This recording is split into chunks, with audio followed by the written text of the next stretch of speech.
پیدا ہوئے تو یہ وہ وحی ہے جو ابو طالب کی طرف بھیجی گئی ہے. اور سمجھنا قرآن جس کی طرف بھیجا جائے اسے محمد کہتے ہیں اور محمد جس کی طرف بھیجا جائے اسے ابو طالب کہتے ہیں.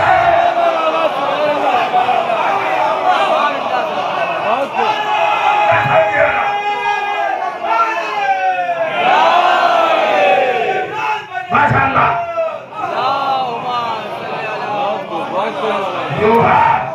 یہ وحی ہے. اس بات کو سمجھیے. میں بڑا ذمہ داری کے ساتھ ترجمہ کر رہا ہوں. اس میں یہ فعل مجہول ہے. یوحا یہ تو وحی بنا کے بھیجا گیا ہے. تو کس آغوش میں پلا, کس گود میں پلا, کس سینے پر کھیلا, کس گھر میں رہا, تو جو جانا کہاں اس کی تربیت ہوئی, کہاں پروان چڑھا, یہ تو سبھی جانتے ہیں. اب عجیب بات ہے, جس کی زبان کی ذمہ داری اللہ نے لی, اور یہ تو ترجمہ لوگوں نے بڑا ناقص کیا ہے. وما ینطقو, یہ بولتا ہی نہیں. ینطقو کے معنی بولنے کے نہیں ہے, نطق کے معنی بولنے کے نہیں ہے. اگر بولنے کی بات کا تذکرہ کرنا مقصود ہوتا تو اللہ کہتا وما یتکلم, یہ تکلم ہی نہیں کرتا. بولنے کے معنی ہے کلام, یہ کلام ہی نہیں کرتا. اللہ نے یتکلم نہیں کہا. وما ینطقو, یہ نطق ہی نہیں کرتا. تو نطق کے معنی کسی بھی لغت میں بولنے کے نہیں ہے. تو جو جا رہا اب ذرا سا سطح ذہنی کو بڑھائیں تاکہ لطف سخن دو بالا ہو اور آپ کسی منزل پر جائیں. کلام اور ہے اور نطق اور ہے. کلام کہتے ہیں بولنے کو, تو نطق اس کو کہتے ہیں. آپ ہم دنیا کے سارے لوگ یہ سب جانتا ہے نا, زندہ ہے نا, حیات کے ساتھ ہے, لائف کے ساتھ ہے. کائنات کی ہر زندہ چیز کو حیوان کہا جاتا ہے. حیوان کا مطلب کیا ہے؟ صاحب حیات. اور ہمارا ٹائٹل کیا ہے, ہمارا لقب کیا ہے؟ ہمارا لقب ہے انسان کا لقب. انسان کا ٹائٹل ہے حیوان ناطق. سارے خالی حیوان ہیں اور انسان کیا ہے؟ حیوان ناطق. جاگ رہے نا, بیدار ہے نا. گدھا حیوان, گھوڑا حیوان, اونٹ حیوان, ہاتھی حیوان, گائے حیوان, بکری حیوان. یہ سب کیا ہے؟ خالی حیوان, مطلق حیوان. اور آپ اور ہم کیا ہیں؟ انسان کیا؟ حیوان ناطق. اب کرو ترجمہ حیوان ناطق کا اور حیوان کا. حیوان ناطق یعنی بولنے والا جاندار. تو کیا انسان ہی بولتا ہے, جانور نہیں بولتے؟ ارے بھیا جانور تو انسان سے زیادہ بولتے ہیں, دہاتے ہیں, چنگھاڑتے ہیں. انسان کیا بول پائے گا جانوروں کے سامنے؟ تو بولنے کا مطلب نہیں ہے ناطق ہونا, بولنا نہیں. بولتے ہیں جانور بھی, بولتا ہے انسان بھی. جانور طاقتور ہوتے ہیں, اونچی آواز سے بولتے ہیں. کیا بولے گا انسان جانوروں کے مقابلے پر؟ تو یہاں ینطقو ہے. نطق کے معنی کیا؟ اب میں لغت ڈکشنری کھول رہا ہوں آپ کے سامنے. النطق هو الفکر. نطق کا مطلب ہے فکر کرنا, تھنکنگ کرنا. حیوان ناطق کا مطلب ہے سوچنے والا جاندار. ہر جانور سوچتا نہیں, بولتا ہے. انسان پہلے سوچتا ہے پھر بولتا ہے. جو بغیر سوچے بولے وہ جانور ہے.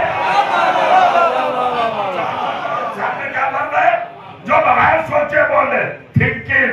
نطق کا مطلب فکر, تفکر, تعقل, تدبر, سوچ, بچار, تھنکنگ, گہرائی میں اترنا, نتیجے کو دیکھنا, رزلٹ کو دیکھنا, محصل کو دیکھنا, اچھے برے کو دیکھنا, صحیح غلط کو دیکھنا, حق و باطل کو دیکھنا, نور و ظلمت کو دیکھنا, تاریکی روشنی کو دیکھنا, رونگ و رائٹ کو دیکھنا. توجہ جا رہا, یہ ہے انسان کا کام. پہلے سوچتا ہے پھر بولتا ہے. غور کریے آپ کے نبی کی کوالٹی کیا ہے. اللہ نے کہا میرا نبی وما ینطقو, ترجمہ کیا بولتا ہی نہیں بغیر وحی کے. میں منبرے پر ایسے پنجتنی کے منبر سے آپ کو گواہ کر کے ایک بات کہنا چاہتا ہوں. کیا آپ کے نبی کی کوالٹی ہے وہ بغیر وحی کے بولتا نہیں بولتا نا. تو مجھے 1,23,000 999 انبیاء میں ایک نبی بتاؤ جو بغیر وحی کے بولا ہو، اپنی مرضی سے نماز پہنچائی ہو، اپنی مرضی سے روزہ پہنچایا۔ ہر نبی ذمہ دار ہے، مجبور ہے، جھگڑا ہوا ہے کہ جو اللہ کہے وہی اس کو کہنا ہے۔ آدم نے وحی کی بنیاد پر تبلیغ کی، نوح نے وحی کی بنیاد پر تبلیغ کی، ابراہیم نے وحی کی بنیاد پر تبلیغ کی۔ ہر ایک کوئی وحی کی بنیاد پر بولا۔ آپ کہہ رہے محمد بھی بولے تو یہ تو مشترک ہو گیا۔ یہ کوالٹی کا بنی، یہ صفت کا بنی، یہ امتیاز کا بنا۔ امتیاز والی صورت لاؤ۔ اب سمجھو فکر سارے نبیوں میں اور محمد مصطفیٰ میں فرق ہے کہ نبی بغیر وحی کے بولتے نہیں، محمد بغیر وحی کے سوچتا نہیں۔ کیا کوالٹی بنی؟ تھوڑا سا سست ہو رہے ہیں، علمی باتیں بھی کبھی کبھی سنا کیجئے۔ سارے نبیوں میں اور آپ کے نبی میں کیا فرق ہے؟ وہ سارے نبی بغیر وحی کے بولتے نہیں اور یہ بغیر وحی کے سوچتا نہیں۔ سارے نبیوں کی زبان پر پہرا ہے وحی کا، محمد کے دماغ پر پہرا ہے۔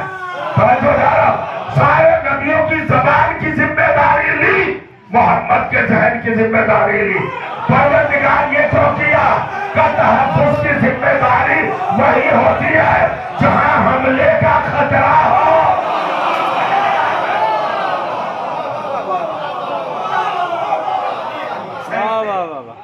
تحفظ، حفاظت کہانی جاتی ہے جہاں حملے کا اٹیک کا خطرہ ہو۔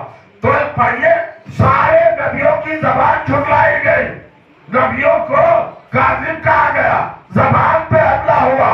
اللہ نے سب کی زبان کی گارنٹی لی، ذمہ داری لی کہ تو بولتے ہی نہیں بغیر وحی کے، اور محمد کے دماغ کی ذمہ داری لی، یہ تو سوچتا ہی نہیں۔ اب بھی آپ نے نہیں سوچا نبیوں کی زبانوں پہ حملے ہونے والے تھے، محمد کے دماغ پہ حملہ ہونے والا تھا۔ سلام پڑھنے محمد وعلی محمد پر۔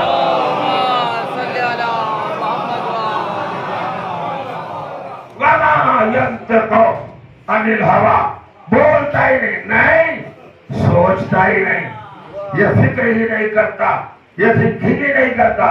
تو اس نے کہا صلو، نماز پڑھو، اور اللہ نے کہا صلو، درود پڑھو۔ میں کانپور میں آیا، پیاس لگی، میں نے کہا پانی۔ ایک بچہ اٹھا، اس نے دودھ پیش کر دیا۔ میں نے کہا بیٹے پانی مانگا ہے، تم تو مجھے دودھ پیش کر رہے ہو۔ کہا کانپور میں یہی پانی ہے۔ آپ اس بات کو تسلیم فرما لیجیے گا، وہ دودھ پیش کر رہا ہے، وہ کہا یہی پانی ہے کانپور میں۔ ارے نہیں بھیا، یہ تو دودھ ہے، ملک ہے، کھیر ہے، یہ پانی کا ہے۔ وہ ضد کر رہا، یہی پانی ہے، یہی پانی ہے، یہی پانی نہیں ہو سکتا۔ دلی میں بھی وہی پانی، کانپور میں بھی وہی پانی، لکھنؤ میں بھی وہی پانی۔ نہ رنگ بدلے گا، نہ شکل بدلے گی، نہ حقیقت بدلے گی، نہ ریالٹی بدلے گی، نہ صداقت بدلے گی۔ ایک ہی چیز ہے نا، دو چیزوں کا آمیزہ ہے پانی، ہر جگہ وہی ہے۔ توجہ چاہ رہا ہو؟ تو یہ کیا ہوا؟ نبی نے کہا سلو تو اس کے معنی نماز، اور اللہ نے کہا سلو تو اس کے معنی سلوات۔ تو معنی تو الگ الگ ہو گئے، لفظ ایک ہی ہے۔ آپ نے سوچا نہیں، لفظ ایک بولا، ایسے لگتا ہے جیسے محمد میں اور اللہ میں بلا کی انڈرسٹینڈنگ ہے، دونوں نے طے کر لیا ہے۔ اب سمجھو نماز کے کیا معنی ہے اور صلوات کے کیا معنی ہے۔ نماز کا مطلب ہے اللہ کی بارگاہ میں جھکنا، صلوات کا مطلب ہے اہل بیت کے دربار میں جھکنا۔ اللہ نے اور محمد نے یہ طے کر لیا ہے، محمد کائنات کو تو میرے دروازے پر جھکانا، اور کائنات کو میں تیرے دروازے پر جھکانا۔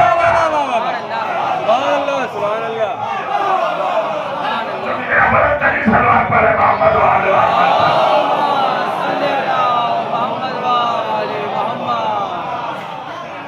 یہ طویل کی بات کریے، میں نے آپ کو بڑی زحمت دی اور یہ صرف ہو جاتا ہے کبھی کبھی۔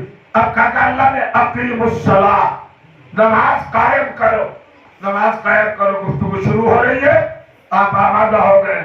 243 مقامات پر نماز قائم کرو، نماز قائم کرو، نماز کا اقامہ کرو. جب تک لفظ کے معنی میننگز ذہن میں نہ ہو اس وقت تک لطف نہیں آتا. بیان میں اقامہ کے 72 معنی ہیں. کتنے معنی ہیں؟ اقامہ کے بعد 72 میننگز. کتنی ہے؟ 72. اقامہ کے 72 معنی. ایک لفظ ہے اقامہ جس سے اقیم بنا اور اللہ سارے بندوں سے کہہ رہا اقیم الصلاۃ، اقامہ کرو صلاۃ کا. تو اقامہ کے کتنے معنی ہے؟ 72 معنی. اب کچھ معنی بتانا چاہتا ہوں. اقامہ کے معنی ہے کسی چیز کو مضبوط کرنا، کسی چیز کو مستحکم کرنا، کسی چیز کو اسٹرانگ بنانا، سالڈ بنانا، بے عیب بنانا، بے داغ بنانا، بے نقص بنانا، جہاں کوئی خامی نہ ہو، جہاں کوئی کمی نہ ہو، جہاں کوئی دھبا نہ ہو، جہاں کوئی ڈیفیکٹ نہ ہو، جہاں کوئی فالٹ نہ ہو. اقامہ کے معنی تسلسل کے ہیں، اقامہ کے معنی قیام کے ہیں، اقامہ کے معنی دوام کے ہیں، اقامہ کے معنی توجہ چاہو وزن کے ہیں، اقامہ کے معنی حسین ترین بنا دینا، جمیل ترین بنا دینا، بیوٹیفل بنا دینا. توجہ چاہو سارے معنی سے ہمیں کیا لینا دینا؟ آخری معنی ہے کسی چیز کو زندہ کر دینا. سمجھیے گا حسین اور نماز کہاں میں لا رہا ہوں؟ بڑا شور ہے نا. نماز نماز نماز. آج حسین کو سمجھو. نماز کے ذریعے نماز نماز اقیم الصلاۃ. کیا مطلب ہوا اقیم الصلاۃ کا؟ اقیم الصلاۃ کا مطلب ہے نماز کو زندہ کرو، نماز کو حیات دو. حیات سے کہہ رہا ہے اللہ اقیم الصلاۃ، نماز کو زندہ کرو. اللہ پڑھوانا نہیں چاہتا، نماز کو زندہ کرانا چاہتا ہے. اب ذرا اپنے اندر سے نکلیے گا، شاید اپنی جگہ پہ نہ بیٹھے رہ جائیں. کیا کہا اللہ نے؟ اقیم الصلاۃ، نماز کو زندہ کرو، حیات دو، لائن دو. توجہ کیجیے گا، زندہ رہے نماز. اچھا یہ نماز کوئی 1500 سال کی نئی عبادت نہیں ہے کہ رسول کے زمانے میں جنم لیا ہو یا نمود پذیر ہوئی ہو. نماز کی تاریخ کب سے ہے؟ سرکار نے فرمایا کانت الصلاۃ من زمن آدم الی زمن ھذا. نماز آدم کے زمانے سے ہے اور میرے زمانے تک ہے. تو اس کا مطلب یہ ہے کہ حضرت آدم کے زمانے میں نماز تھی تو حضرت آدم نے نماز پڑھی ہوگی. اور دوسرا قول سنو رسول اللہ کا، فرماتے لا صلاۃ الا بفاتحۃ الکتاب. نماز ہوتی نہیں اگر سورہ حمد نہ پڑھا جائے.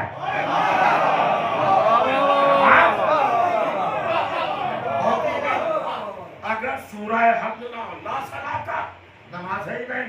وداؤٹ سورہ حمد، اگر سورہ حمد نہ پڑھا تو نماز نہیں ہوگی. کون کہہ رہا ہے؟ سرکار دو عالم. تو یہ تو انڈرسٹوڈ والی بات ہے کہ حضرت آدم نے جب نماز پڑھی ہوگی تو سورہ حمد پڑھا ہوگا ورنہ نماز نہ ہوگی. تو جب جناب آدم نے سورہ حمد پڑھا تو بچے کو یاد ہے بسم اللہ الرحمن الرحیم الحمدللہ رب العالمین الرحمن الرحیم مالک یوم الدین ایاک نعبد و ایاک نستعین. یہاں تک تو کوئی بڑی بات نہیں، سب کو یاد ہے. اس کے بعد جملہ اہدنا الصراط المستقیم. اب کرو ترجمہ. تمہارے باپ نے کیا ترجمہ کیا ہوگا؟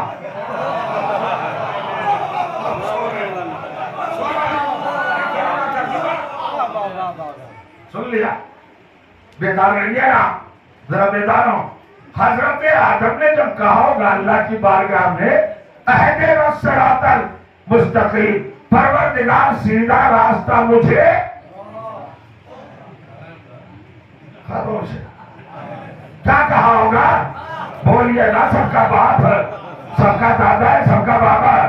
تو جو ترجمہ مسلمان کر رہا ہے وہی اگر آدم نے کیا پروردگار مجھے سیدھا راستہ دکھا، تو شباب بھائی نے نہیں دیکھا.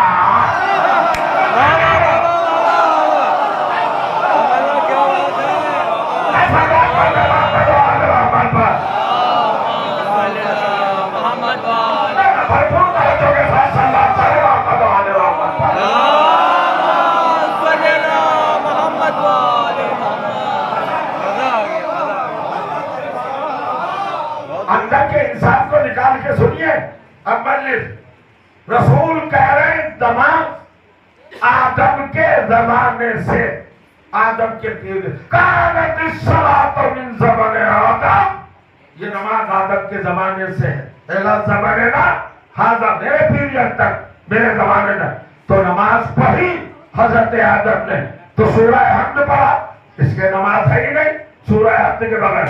تو جب یہ سب کا ابو البشر باپ آدم اس آیت پہ پہنچا، اہدنا الصراط المستقیم، پروردگار مجھے سیدھا راستہ، اب میں تو پھنسا ہوں، ترجمہ کروں، آپ بتائیے کیا ترجمہ کیا ہوگا؟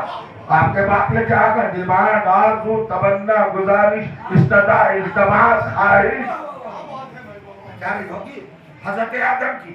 سن نہیں رہے؟ غور کریں، حضرت آدم کا نظریہ کیا تھا؟ اہدنا الصراط المستقیم، اور آپ تو ڈر گئے، پریشان ہو گئے، اس سے آگے کا قدم اور سا، حضرت آدم نے کہا اہدنا الصراط المستقیم، مجھے سیدھا راستہ، الصراط راستہ، مستقیم صفت، اسٹیٹ، سیدھا، جس میں کوئی خامی نہ ہو، کمی نہ ہو، کجی نہ ہو، ٹوٹ پھوٹ نہ ہو، سیدھا، اب جو چاہ رہا ہوں بالکل ہے، سیدھا راستہ دکھا۔ اب یہ سیدھا راستہ کیا ہے؟ کون سا راستہ؟ G T road, railway track, کون سا راستہ ہے؟ سیدھا راستہ۔ آدم کہہ رہے مجھے سیدھا راستہ دکھا، تو کون سا؟ انہوں کا بیٹو گھبرانا نہیں، ترجمہ کیے دیتا ہوں، صراط الذین انعمت علیہم، یہ سیدھا راستہ کون ہے؟ یہ ان لوگوں کا راستہ ہے جس پر تو نے نعمتیں نازل کی ہے۔